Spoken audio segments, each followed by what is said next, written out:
The Department of Homeland Security is encouraging everyone to wear blue today to raise awareness about human trafficking. It is part of Human Trafficking Prevention Month. According to the Human Trafficking Hotline, more than 10,000 cases were reported across the U.S. in 2020. That is down from more than 11,000 reported in 2019. We are still waiting on the numbers for 2021. But both reported years, Florida ranked third among states with the most trafficking cases. Kim Harshaw, the director of Survivor and Family Services with Anti-Predator Project, joins us this morning. Kim, you have trained local and state agencies on how to spot and hopefully prevent human trafficking. Right. Our organization has our lead investigator. He does all the training. And he's trained Glendale, Arizona PD, as well as a few others. And also will be training at the Maryland Human Trafficking Investigator Seminar that's coming up this spring. And it will consist of Maryland PD and also Rhode Island and a few other agencies. Let's talk about the red flags that everyone needs to know, whether they are in law enforcement or not. Right. The red flags that you need to be aware of are someone who's submissive or fearful, doesn't speak for themselves, or maybe doesn't make eye contact in a social setting, or maybe they don't even have their identification on them. Usually they don't. Or an employer is holding their identity documents.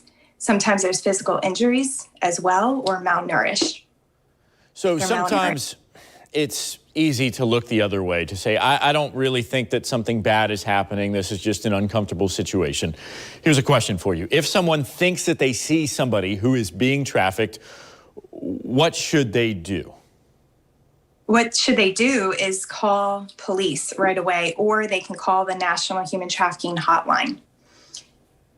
So certainly you call police, and then do you keep eyes on that person? Do you try to make contact with them until officers arrive? One thing you don't want to do is, if the trafficker is with the victim or within the vicinity that has eyes on the victim, you do not want to approach the victim. Reason being is that you will jeopardize the victim's safety as well as yours. So the best thing to do is to call. So you absolutely don't want to approach them and don't want to intervene if you're not in law enforcement right there. That's an important fact to take home right there.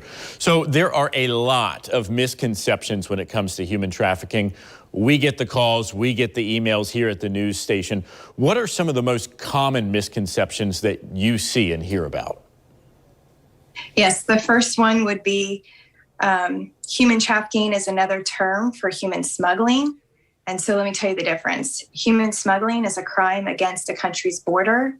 Human trafficking is a crime against a person. Another misconception is that sex trafficking only happens to girls. It happens to boys as well. And 1 in 4 victims of human trafficking are children. We need to remember that.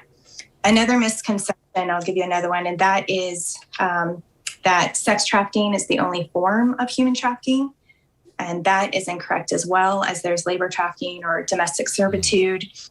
You look at, there's different layers and nuances to human trafficking, and there's 25 typologies of trafficking. Well, I know certainly people can reach out to learn more. Thank you so much. You're certainly a wealth of information.